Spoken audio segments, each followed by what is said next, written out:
Mastering irregular comparisons. Bad, worse, worst. Hello, everyone.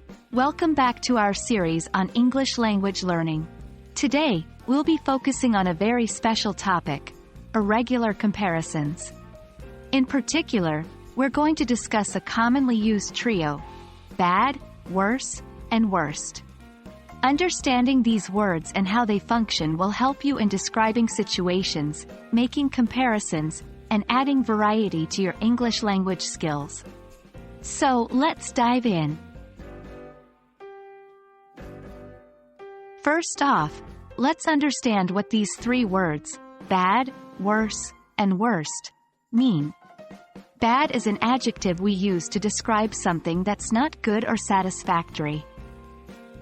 It can be applied to situations, people, things, weather, experiences, pretty much everything. Then we have worse, which is the comparative form of bad.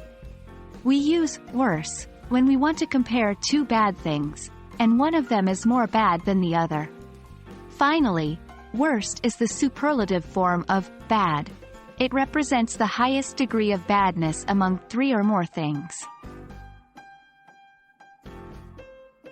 Let's see how to use bad in a sentence.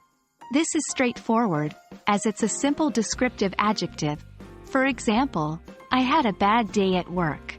This apple tastes bad. In these examples, bad is used to describe the day and the apple, respectively.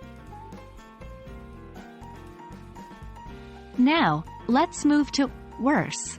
Remember, we use worse to compare two things. For example, my day was worse than yours. This apple tastes worse than the one I ate yesterday. In these sentences, worse is comparing two bad things: the speaker's day with the listeners, and the current apple with the one from yesterday. Finally, we use worst when we want to compare more than two things and indicate the highest degree of badness. For example, of all my days at work, today was the worst. This is the worst apple I've ever tasted. In these sentences, worst is used to show the highest degree of badness among multiple days or multiple apples tasted.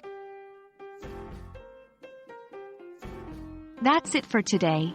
Remember, bad, worse, and worst are used to express degrees of negativity. Bad is just basic, worse is comparative, and worst is superlative. Make sure to use them correctly in your conversations. Keep practicing and your English language skills will continue to grow stronger. I hope you found this video helpful. Until next time, keep learning.